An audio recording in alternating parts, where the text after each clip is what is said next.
Hi everyone. In this video, I'm going to show you how to customize animated lower thirds that you're going to be using for the South Florida Media Network. These lower thirds were created in Adobe After Effects, which is a very difficult program to use and one that you've probably never even opened before. But I have created a template for you, so all you have to do is open up the project, change the name and the title of the individuals, and make sure you're on the right export settings, and you're good to go. The one thing I would recommend before you get going is to close all the other applications on your computer, because After Effects does use a lot of computer horsepower and may really slow things up substantially if you have other applications running in the background. Now you should have access to a file right here, a folder that says South Florida Media Network, SFMN. And within there, you're going to see a folder that says SFMN After Effects Project. That's the one you're looking for.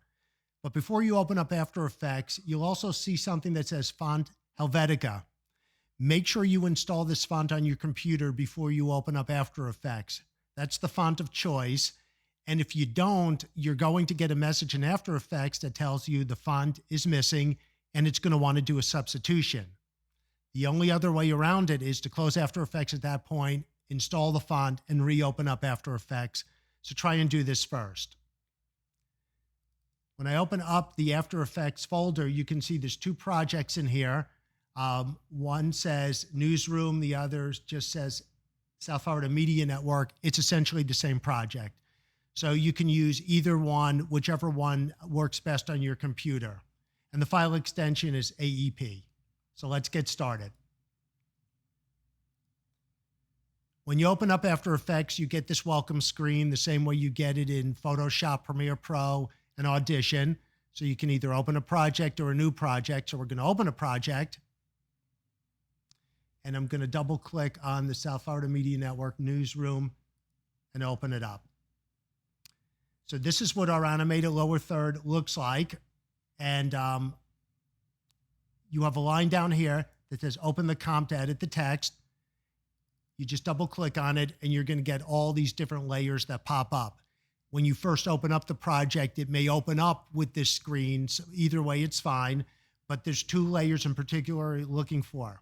This one that says edit text and this one that says edit text. So if we click on the first one, we double click on it, you can see the name is highlighted. So I'm going to just go ahead and change it.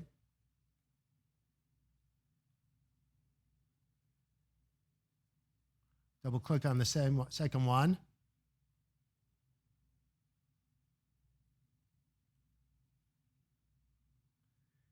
And that's all you have to do. If for some reason you need to make the text either bigger or smaller, you just highlight it like that.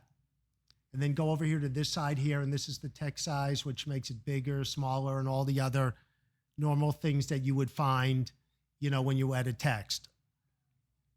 So I'll go back to this tab here where we were, and I'm going to go ahead and play it through. Now, this will not play through the first time in real time as it's rendering it on the fly, but you can see it's putting in the green line. So once you go through the second pass of it, then it'll go ahead and play it in real time so you can make sure.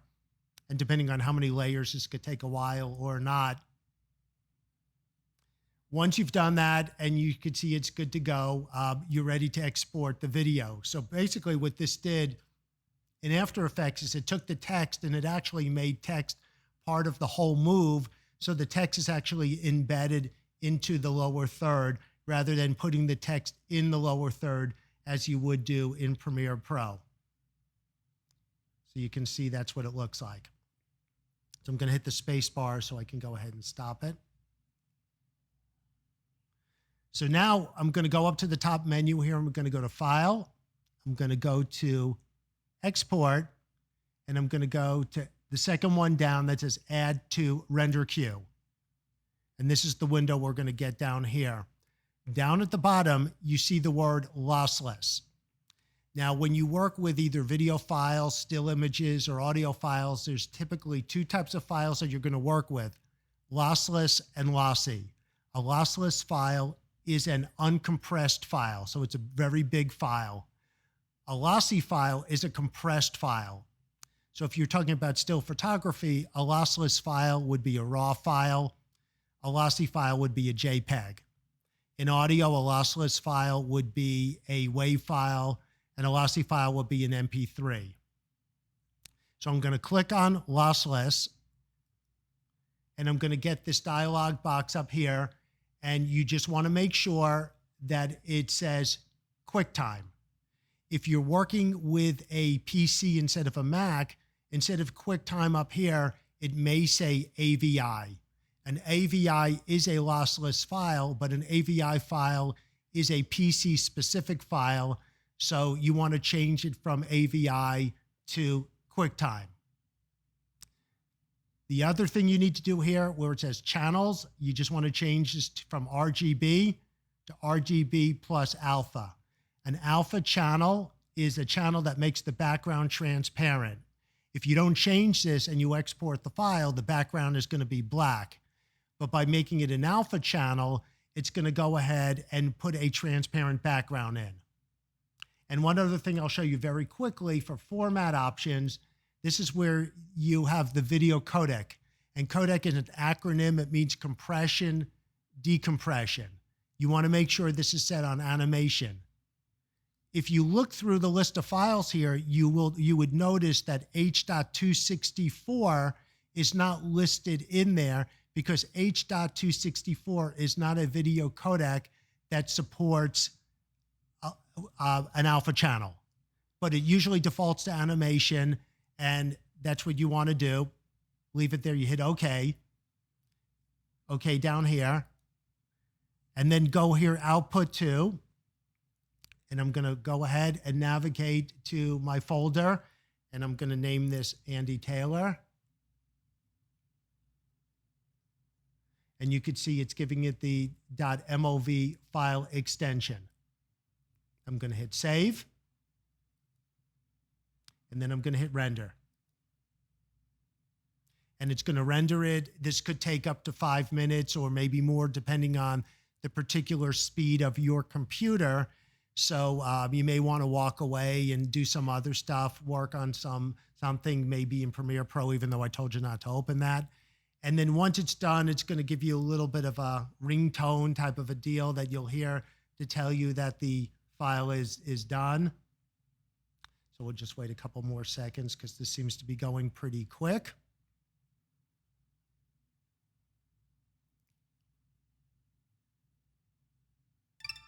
And there's your tone. So I'm going to go ahead and minimize this, go to my desktop, double click on the folder. And now here is the file in here. And it's right over here, Andy Taylor, MOV. And you could see that it's a pretty big file. And it's compared to your total project because, again, it's a lossless file. And it's not a lossy file. So it's about 100, it's more than 150 megabytes for maybe 10 or 15 seconds. Now, at this point, you're ready to bring it into Premiere and ready to edit, but let's just say you want to take a look at it in QuickTime. You double click on it, and you're going to get this file that says converting. And the reason why you're getting this is because it's converting it to now using maybe H.264 as its video codec, and the alpha channel will be embedded into this file, even though you couldn't do it originally. So now I can play it in here and take a look at it. So when I go to close this particular file, or I want to save it, I can do File and save it. And it's going to ask me, it's going to say Andy Taylor converted. So the only difference here is by saving this converted file is if I hit save, someone could view it in QuickTime.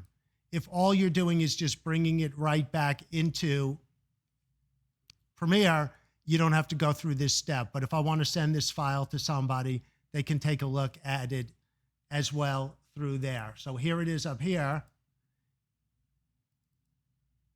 and it'll play in QuickTime.